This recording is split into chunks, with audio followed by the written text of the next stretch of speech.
దేశానికి ఎంతో కీలకమైన కాశ్మీర్లో ఇటీవల ఎన్నికలు నిర్వహించి ప్రజాస్వామ్యాన్ని పునరుద్ధరించారు.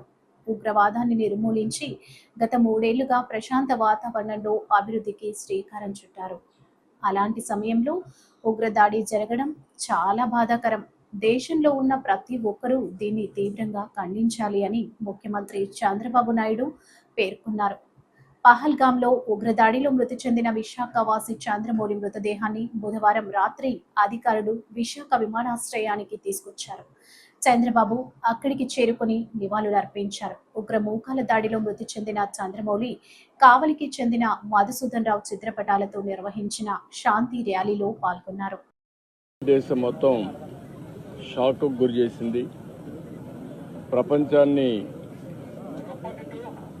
కదిలించే పరిస్థితి తీసుకొచ్చింది. అతి దారుణంగా విహారయాత్రకు పోయినటువంటి యాత్రికుల పైన విశిక్షణారహితంగా కాల్పులు చేయడం, అది కూడా ఇప్పుడే చంద్రమౌళి గారితో అక్కడ ఉన్న వ్యక్తి ప్రత్యక్ష సాక్షి శశిధర్ గారు వచ్చారు.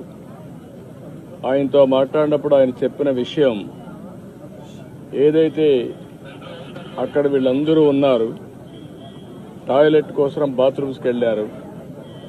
వెళ్ళిన సమయంలో ఒక 2 వ్యక్తులు మొత్తం ఇష్టానుసారంగా AK-47 లాంటి గన్ పెట్టుకొని కాల్చుకుంటూ వస్తున్నారు. వీళ్ళు అక్కడి నుంచి పరిగెత్తారు. మిగిలిన ఫ్యామిలీ మెంబర్స్ ఎవరైతే మగవాళ్ళు ఉన్నారో కొంచెం ముందు పోగలిగారు. ఈయన కూడా వెళ్ళాడు కానీ కొంచెం వెనకబడ్డాడు. దాంతో ఈయన్ని ఆయన కళ్ళ ముందరనే కాల్చి చంపేసే పరిస్థితికి వచ్చారు. కళ్ళ ఎదుటిగా చూసిన ప్రత్యక్ష సాక్షి శశిధర్ గారు. అది చూసినప్పుడు ఎంత అనాగరికంగా, మానవత్వం లేకుండా వీళ్ళు ప్రవర్తించేది ఒక ఉదాహరణ.